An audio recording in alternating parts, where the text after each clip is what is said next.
Lucas capítulo 19.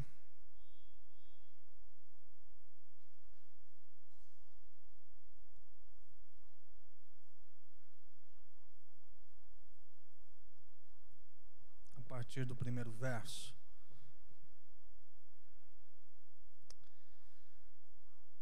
Entrando em Jericó, atravessava Jesus a cidade, eis que um homem chamado Zaqueu, maioral dos publicanos e rico, procurava ver quem era Jesus, mas não podia, por causa da multidão, por ser ele de pequena estatura. Então, correndo adiante, subiu em uma árvore, uma figueira, a fim de vê-lo, porque por ali havia de passar. Quando Jesus chegou àquele lugar, olhando para cima, disse-lhe: Zaqueu, desce depressa, pois me convém ficar hoje em tua casa. Ele desceu a toda pressa e o recebeu com alegria. Todos os que viram isto murmuravam, dizendo que ele se hospedara com um homem pecador. Entre mentes, Zaqueu se levantou e disse ao Senhor: Senhor, resolvo dar aos pobres a metade dos meus bens, e se em alguma coisa tenho defraudado alguém, restituo 4 vezes mais. Então Jesus lhe disse: hoje houve salvação nesta casa, pois que também este é filho de Abraão, porque o Filho do Homem veio buscar e salvar o perdido. Amém? Senhor, obrigado pela tua palavra. Fala aos nossos corações, que teu Espírito sopre sobre a tua igreja, como tem feito até agora mais profundo no sentido de entendimento daquilo que o Senhor quer nos dizer. Que daqui a alguns minutos saímos daqui entendendo o que o Senhor nos disse, ao mesmo tempo sendo movidos pelo Senhor para te obedecer. A gente confessa a nossa capacidade de entender e a nossa incapacidade também no sentido de obedecer. Tudo é uma obra do Senhor em nosso coração e a gente está pronto para isso. E a gente só está pronto porque o Senhor tem nos conduzido nesse caminho, nessa jornada. Então fala conosco, é o nosso pedido em nome do Senhor Jesus. Amém. Você percebe que Lucas conta uma história não nos dando detalhes sobre ela, né? É um homem movido por uma curiosidade apenas, busca olhar para Jesus. O objetivo dele não é que Jesus vá para sua casa, não é dar a ele um jantar, nem fazer do quarto da casa dele um hotel para hospedar o mestre. É saber sobre aquele homem que está todo mundo falando. Você vai olhar para o Evangelho e você vai ver o tempo todo o Evangelho nos dizendo que a fama de Jesus percorria, a fama de Jesus era algo conhecida por toda a Judéia, por Samaria. Então ele era alguém que estava no noticiário, fazia parte das conversas das esquinas. Ele era alguém comentado e cada dia sua fama crescia mais e ele se tornava para os religiosos uma ameaça, para toda a religião estruturada, para os políticos também. E esse homem envolvido no sentido de cobrança de impostos para o Império Romano quer saber quem é esse homem onde a multidão está seguindo. E o que Lucas nos relata é que ele é baixo e ele não consegue enxergar por cima dos ombros das pessoas. E para facilitar a própria vida, ele sobe em uma árvore e fica na expectativa, como um bom adolescente, um bom guri, né? Aquele menino ainda que fica olhando para a rua, curioso por alguma coisa que vai passando. E quando Jesus percebe essa curiosidade, estabelece um caminho de aproximação, estabelece uma conversa, uma relação, mostrando primeiro que toda iniciativa de transformação nesse processo da aproximação é um movimento do próprio Cristo. O máximo que a gente pode ter por ele é uma curiosidade, mas todo o processo de se aproximar, de chegar junto, é um caminho que ele mesmo se responsabiliza em fazer. E aí, quando esse homem se aproxima, há um convite pacífico para uma relação amorosa, uma relação pacífica e tranquila ao redor da mesa, no sentido de conversar com ele, no sentido de estabelecer uma comunhão que se torna um escândalo para aqueles que estão olhando para essa cena. Todo mundo que percebe esse encontro está dizendo onde já se viu ele sentar com um homem como esse. Depois eu vou dizer da fama deste homem, mas é alguém que possivelmente não seria amigo do seu esposo, mulher. Era um homem que possivelmente você não deixaria o seu esposo passar um final de semana em uma viagem com ele. Você, mãe de um jovem, possivelmente esse homem seria citado numa conversa com o seu jovem em casa como um mau exemplo. Sabe, aquela figura que a gente olha na TV, no jornal e diz: garoto, é isso que você não deve ser. Então é essa figura que está diante dos olhos de Jesus e de todos que estão seguindo nesse instante, esse mau exemplo. E aí Lucas fala que entrou e num verso para o outro ele já diz que esse homem mudou radicalmente a sua forma de ver o mundo, de perceber as relações, de a maneira como ele estava olhando para o dinheiro, a maneira como ele estava olhando para o próximo. E o sentido da vida começa a se tornar uma realidade no coração de Zaqueu. A gente não sabe a profundidade da conversa, mas possivelmente Jesus falou ao coração deste homem. Jesus tocou em áreas do seu ser, mexeu com os seus valores. E depois de algum tempo de conversa, ele sai da sua casa dizendo que a partir de agora ele quer consertar a própria vida. Ele percebe o tanto de equívocos, de erros e de danos que ele havia causado na vida de tanta gente. Ele percebe a forma equivocada que ele estava tratando a sua maneira de enriquecimento. Ele começa a olhar para essas pessoas que tinham olhado para ele como um ser a não ser seguido, dizendo: eu quero reconstruir a minha história relacional com vocês. Eu quero refazer a minha história e a minha imagem. Não é porque eu estou carregado de culpa, mas porque a palavra de Deus, o Evangelho de Cristo, começou a fazer sentido na minha vida, de tal forma que tudo aquilo que eu fiz até hoje perdeu sentido. O Evangelho passou a ter significado tão profundo no meu coração, que tudo aquilo que eu fiz e tudo aquilo que eu construí, a história carregada de significado que eu trouxe até aqui, perdeu sentido. E a primeira coisa que vai mudar na cabeça de Zaqueu é essa relação entre ser e ter. O sentido de ser e o sentido de ter. É um homem que diariamente vai para a vida com um único objetivo: o enriquecimento a qualquer custo. É um homem que sai de casa na busca de ter algo. Como um coletor de impostos do Império Romano, ele era como alguém que comprava a dívida das pessoas com o Império.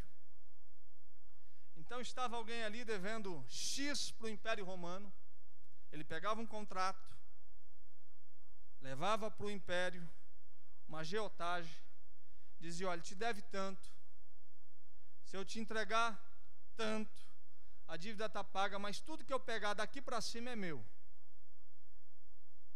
Então você assina esse contrato que a partir de agora a responsabilidade da cobrança da dívida de tal cidadão é minha.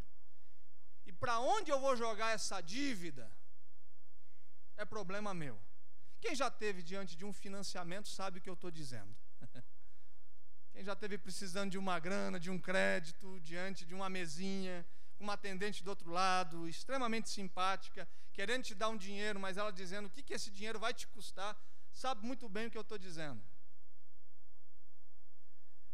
E aí esse pessoal assinava esse contrato, ou melhor, o império e Zaqueu, publicano, cobrador de impostos, e ele ia para cima. E ele cobrava duramente. E ele cobrava além do que as pessoas estavam devendo. E além do que o Império Romano estava cobrando. E tudo isso que era além, vinha para o bolso. Por isso que Lucas vai nos dizer que é um homem extremamente rico. Rico à custa de quem? Do lucro e do acúmulo das riquezas, do suor dos outros, do sofrimento, da dor, da angústia. É um homem que todos os dias está querendo ter as coisas, não importando se isso lhe custe ser alguém. Ele pode se tornar um monstro, por mais que fosse de baixa estatura, era um gigante, um monstro diante das pessoas. Porém, ele não estava importando com a sua fama, com a sua imagem, desde que o seu alvo, o seu objetivo fosse conquistado. Eu quero ter alguma coisa. E a conversa com Jesus muda o significado, o sentido da vida. Porque esse homem sai de casa agora dando as coisas, distribuindo, compartilhando, repartindo. É um homem que antes do encontro está com a faca nos dentes, tentando ver qual o próximo contrato possível de ser assinado para obter lucro. Mas depois da conversa ele está disposto a doar, a restituir, a dizer para todas as pessoas que haviam sido provocadas num dano na relação com ele, a restituição. E aqui a primeira coisa que o Evangelho deve fazer nas nossas vidas. O Evangelho não é o caminho onde a proposta é que a gente tenha algo, mas é um caminho onde a proposta é que a gente seja alguém. A proposta do Evangelho não é que eu possua alguma coisa, mas é que a imagem de Jesus seja criada, revelada e refletida em mim. O crescimento do Evangelho na vida não é o entendimento que quando eu estou crescendo para fora, mas é uma realidade que está crescendo na minha alma, no meu coração.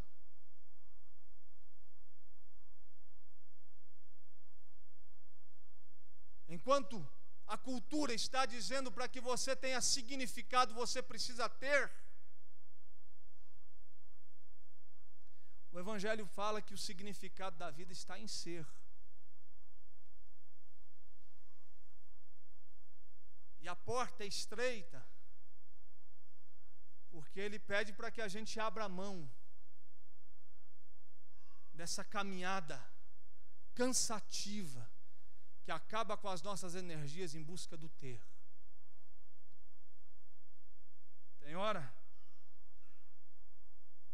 que o Evangelho, quando encarnado nos nossos corações, tomando conta das nossas mentes, convida você a ser mãe e não ter um diploma.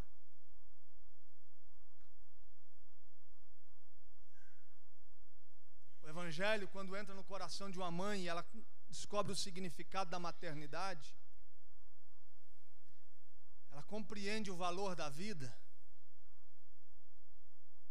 Tem hora que a disposição para um diploma tem que ser colocada de lado.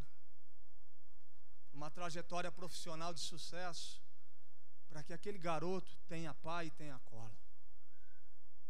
Eu abro mão de ter uma carreira bem-sucedida para ser pai de um filho.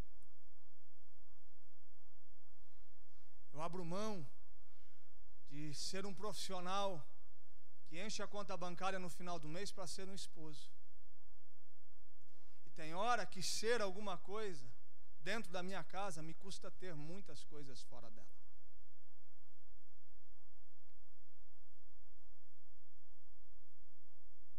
Tem hora que a gente abre mão de ter uma renda melhor para ser alguém mais presente. Tem hora que a gente abre mão da nossa agenda superlotada para ser um amigo com a capacidade de tomar um café e escutar alguém que está sofrendo.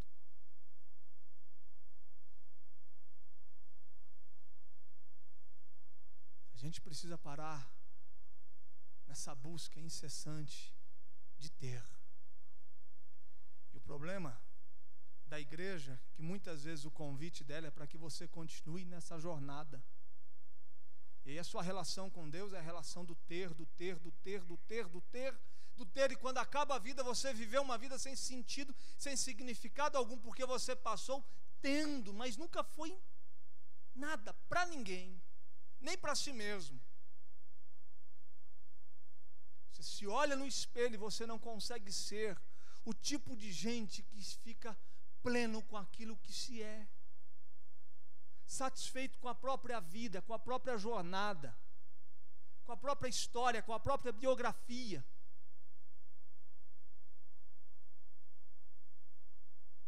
Será que esse encontro de Zaqueu não tem que acontecer com você hoje? Será que você não precisa parar com essa loucura de querer ter o mundo e perder as coisas que estão ao seu redor?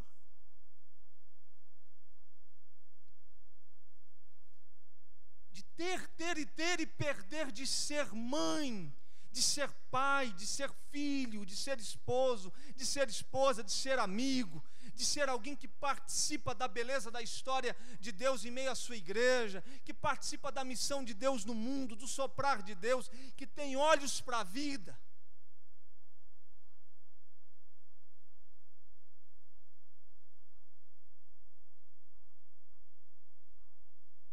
É uma coisa que a gente não consegue conter. Eu preciso ter isso, eu preciso ter aquilo, eu preciso ter a casa, eu preciso ter o carro, eu preciso ter o diploma, eu preciso ter uma pós, eu preciso ter um mestrado, eu preciso ter dinheiro, eu preciso ter a empresa, eu preciso ter o crédito, eu preciso ter, e quando acaba a vida, você não foi ninguém para ninguém.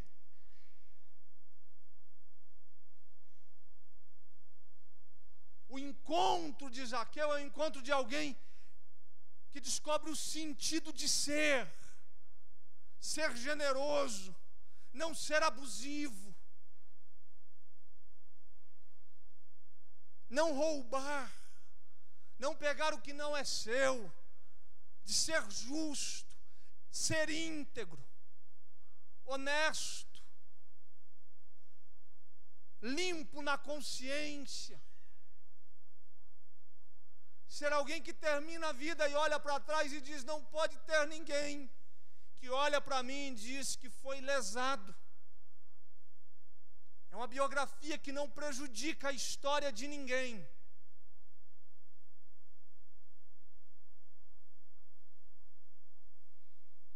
Quer ver como Paulo trata essa busca nossa do ter na carta aos Colossenses, capítulo 3.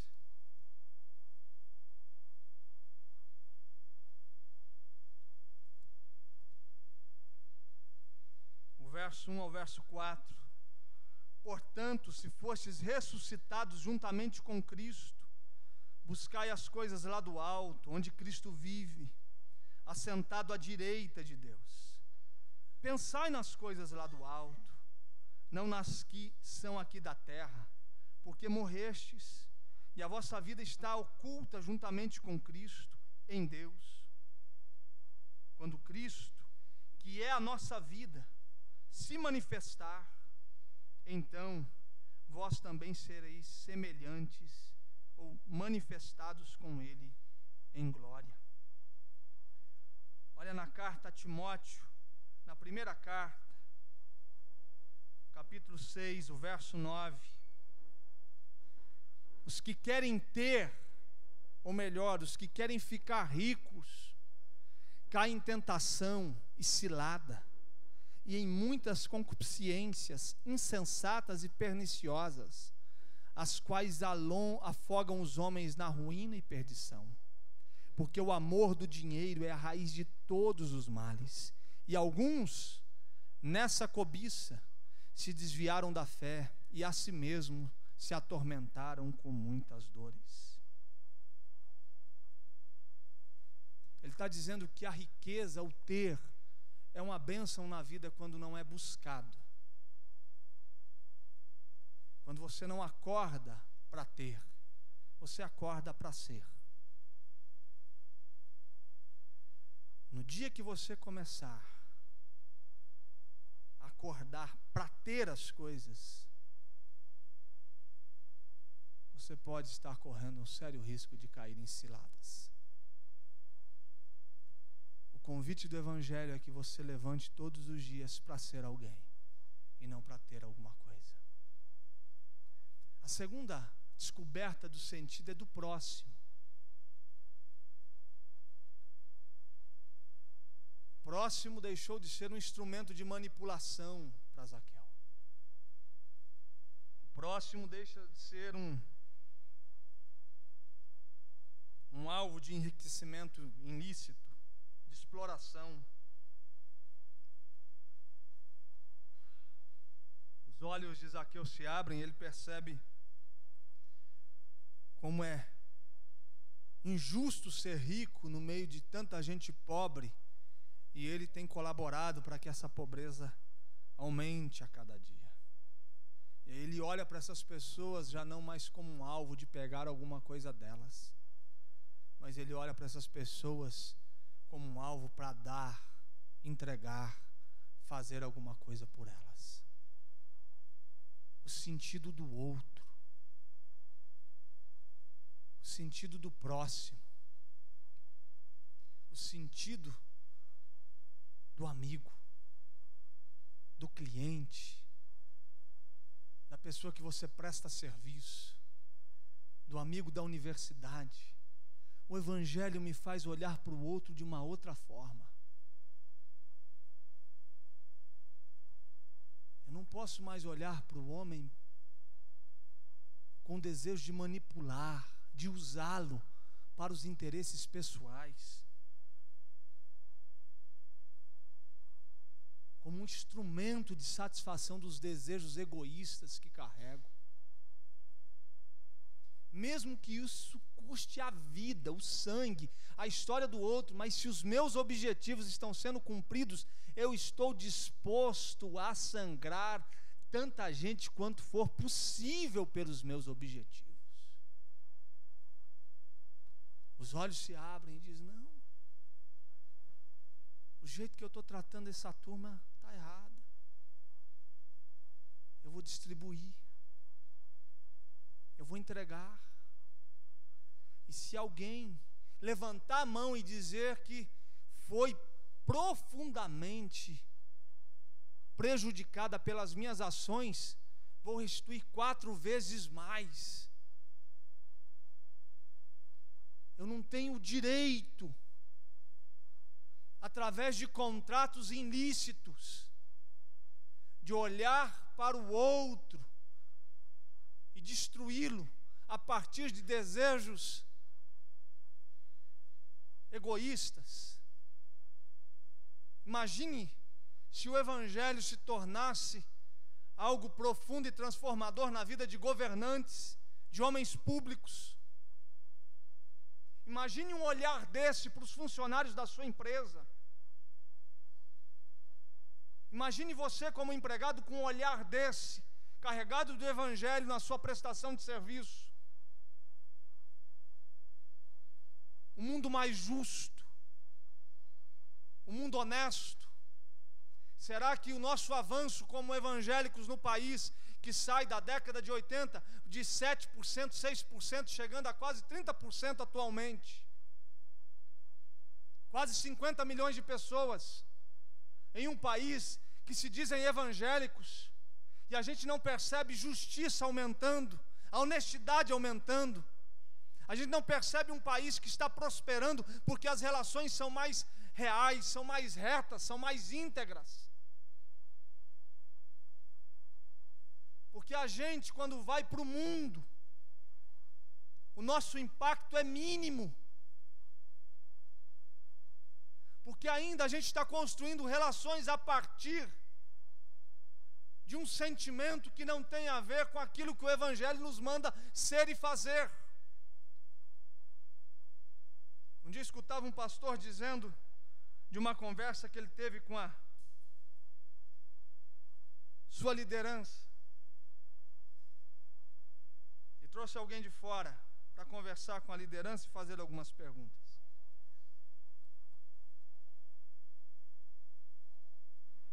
E aí, esse pastor que estava conversando com a turma perguntou: o que une vocês, ou qual o significado de vocês para a vida dele, para o pastor de vocês? Tinha uns 15, falou: a gente pode ser sincero? Pode. Sabe como nós nos sentimos na relação com ele? Era uma relação já de muitos anos, era um líder aparentemente saudável. Acredito que seja mesmo, porque até onde conheço não é nada tão ruim na história dele. Nós nos sentimos como operários, estamos trabalhando unicamente para realizar um sonho dele. É assim que a gente se sente trabalhando com ele nessa igreja, como alguns operários que estão viabilizando o sonho de uma pessoa. Esse pastor disse que naquele dia ele mudou a sua forma de construir a relação com as pessoas que estavam ao redor daquela mesa.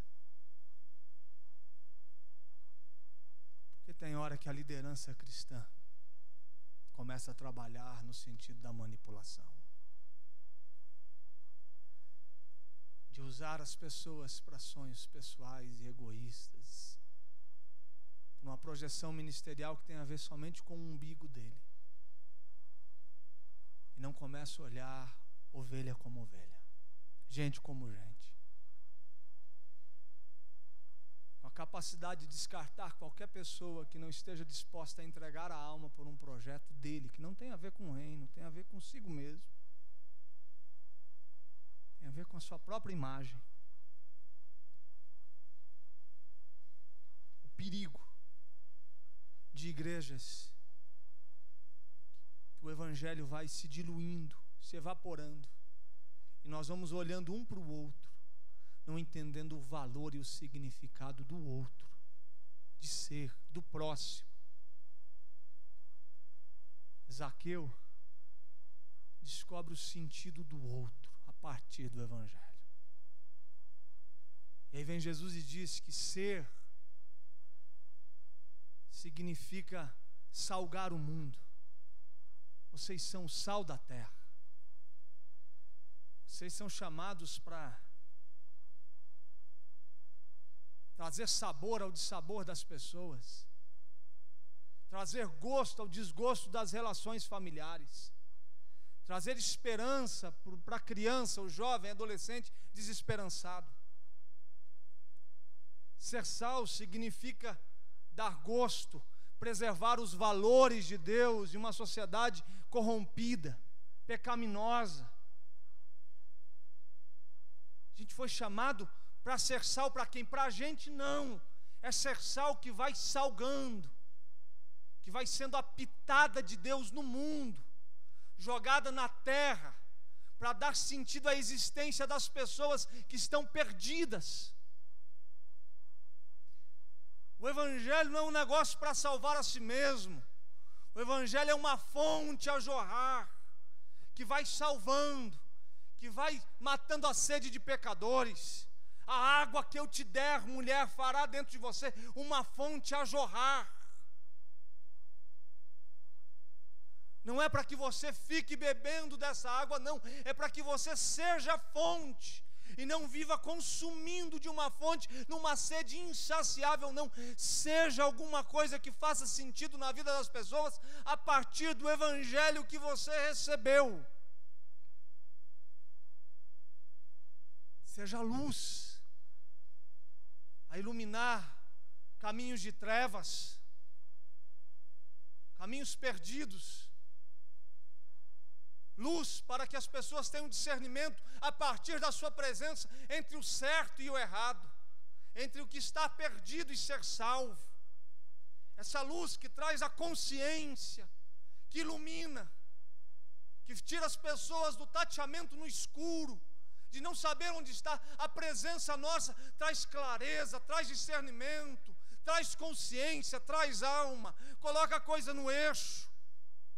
Por causa do evangelho de Cristo, que nos tomou, que nos pegou, a gente vai iluminando a terra, iluminando os olhos de trevas de mulheres que estão colocando o seu relacionamento em risco, iluminando os olhos de jovens perdidos que estão cada vez mais se perdendo nas universidades. A gente vai iluminando o mundo, a partir de falar, não, a partir de ser. Spurgeon dizia que luz não fala, luz brilha. É pelo brilhar, é pelo fato da gente estar aí, à disposição. Não é ser luz do templo, não é ser essa luz que ilumina esse ambiente, é a luz do mundo.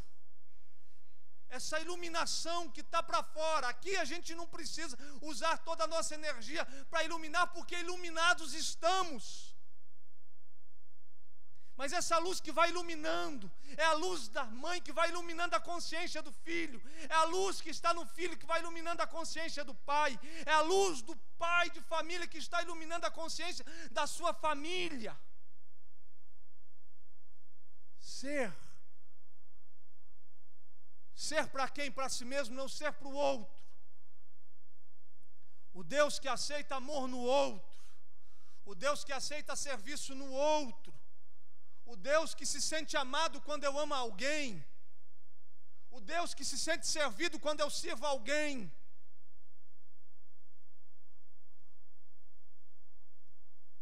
Porque quando fizeste a um desses, a mim fizeste.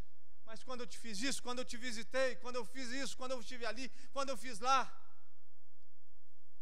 Quando você entregou seu tempo, sua energia, iluminou a consciência de gente perdida em hospitais, presídios, na rua, nas esquinas, no trabalho, na universidade. Eu estava lá. É o sentido de ser e não de ter. É o sentido do próximo. E por último, é o sentido da missão. No verso 10 do capítulo 19 diz: porque o Filho do Homem veio buscar e salvar o perdido. O terceiro e último sentido que Zaqueu descobre numa conversa com Jesus é o sentido da missão.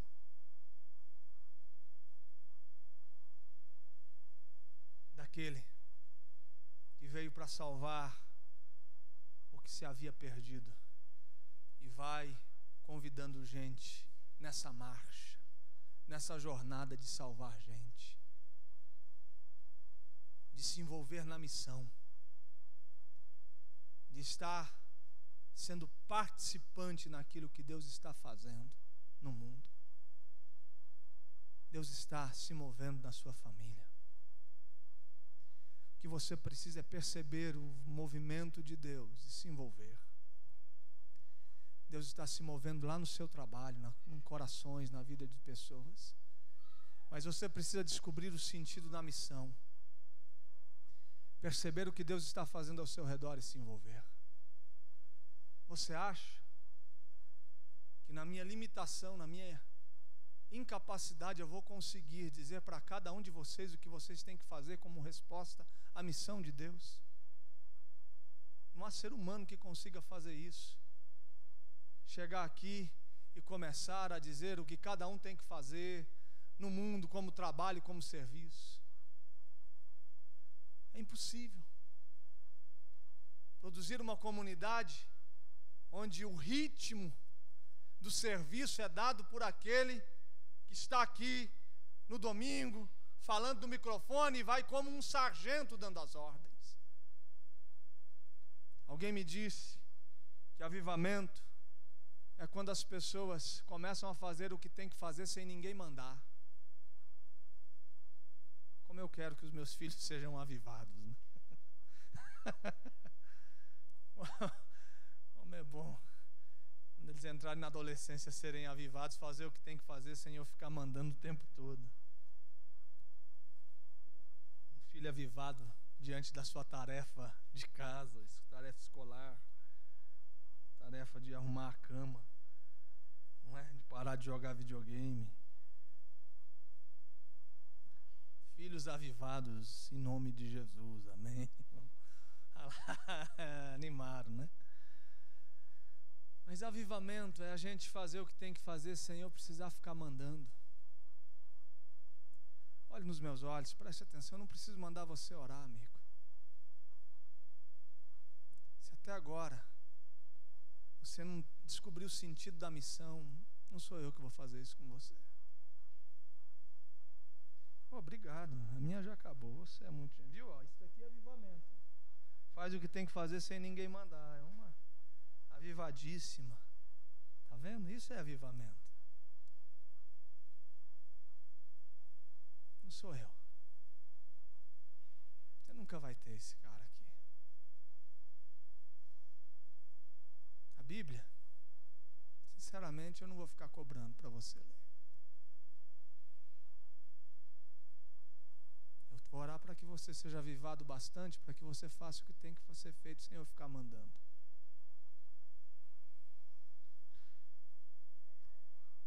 Então, eu descoberta do sentido da missão, do que eu estou fazendo no mundo, e do que Cristo veio fazer ao mundo, e desse convite de envolvimento com a missão de Deus no mundo. Ele veio salvar e buscar o perdido. Qual é a minha missão? Me envolver num processo de busca e salvação de perdidos. Eu não estou mais para administrar minha própria salvação. Ela já está efetuada suficientemente em Cristo. E Ele diariamente vai aperfeiçoando a obra que Ele mesmo começou. E à medida que Ele vai desenvolvendo a salvação em mim, eu vou salvando gente e buscando perdido. No sentido de ser sal e iluminar. Num mistério do Espírito e a minha participação. Até onde eu vou, até onde o Espírito vai, eu não consigo compreender. Mas eu sou participante disso. Dessa beleza de tirar a gente do inferno e jogá-la no reino do amor de Deus. O tempo todo está olhando e arrancando a alma do inferno e jogando para Deus. Sentido da missão. De buscar e salvar o que se havia perdido.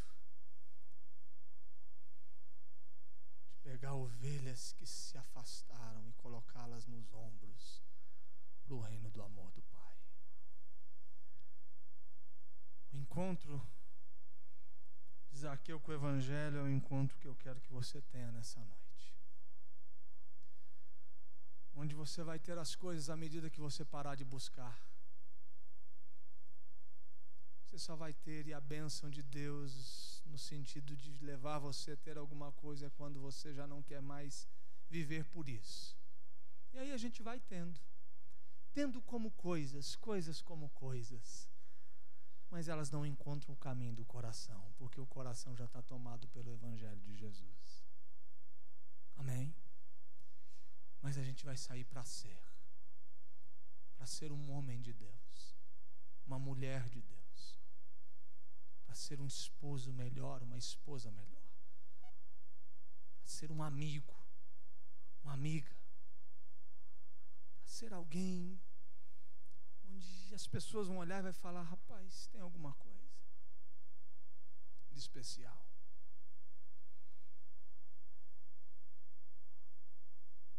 De olhar o próximo não como um alguém, uma ponte que vai somente satisfazer os seus desejos egoístas.